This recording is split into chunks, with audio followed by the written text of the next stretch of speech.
Anto dan Bambang duduk di sebuah warung kopi, menikmati suasana sore. Anto terlihat serius, membuka pembicaraan tentang sesuatu yang sering ia dengar dari teman non-muslimnya. Bang, aku mau nanya sesuatu. Temanku bilang, dia nggak habis pikir kenapa Nabi Muhammad menikahi Siti Aisyah saat dia masih berusia 9 tahun. Katanya sih nggak masuk akal dan dijadikan alasan buat menyerang Islam. Menurutmu gimana sih, Bang? Bambang tersenyum tenang. Ah, itu pertanyaan yang sering muncul, tuh. Tapi kalau kita pahami dengan konteks sejarah dan budaya waktu itu, semuanya jadi masuk akal. Pernikahan Nabi Muhammad dengan Aisyah itu bukan sesuatu yang aneh pada zamannya. Maksudmu normal pada zamannya. Tapi gimana kita bisa menjelaskannya ke orang yang nggak ngerti atau nggak mau ngerti budaya masa lalu? Pertama-tama, kita harus paham bahwa zaman dulu, usia pernikahan memang berbeda dengan standar modern. Di banyak masyarakat, termasuk Arab waktu itu, pernikahan di usia muda adalah hal yang wajar. Bahkan di banyak budaya lain di dunia, termasuk Eropa pada abad pertengahan, gadis muda sering menikah saat sudah dianggap cukup dewasa secara fisik, meskipun usianya masih sangat muda menurut standar sekarang. Iya, tapi tetap aja sekarang dianggap nggak manusiawi. Bambang mengangguk.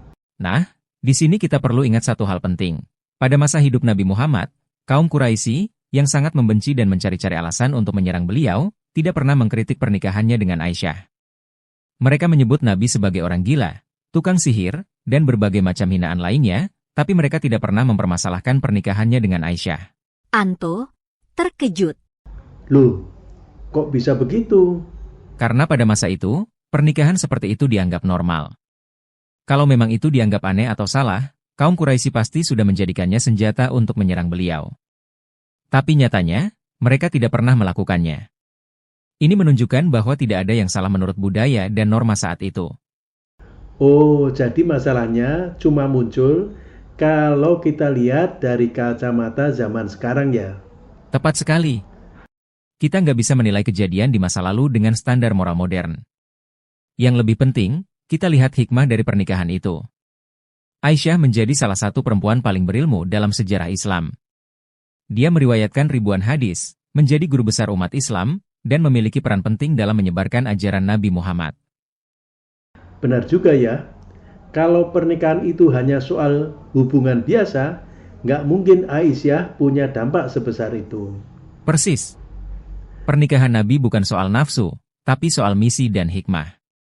Aisyah adalah perempuan cerdas, kritis, dan berperan besar dalam keilmuan Islam. Kita sebagai Muslim harus bangga, bukan defensif, kalau ditanya soal ini. Jelaskan dengan tenang, bahwa ini adalah bagian dari budaya waktu itu dan perintah Allah.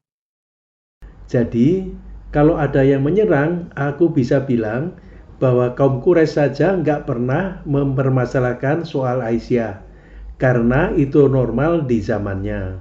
Betul, Tok. Tambahkan juga bahwa ini adalah pernikahan dengan hikmah besar, bukan sekadar hubungan biologis. Kalau ada yang tetap tidak mau menerima, yaitu urusan mereka dengan Allah.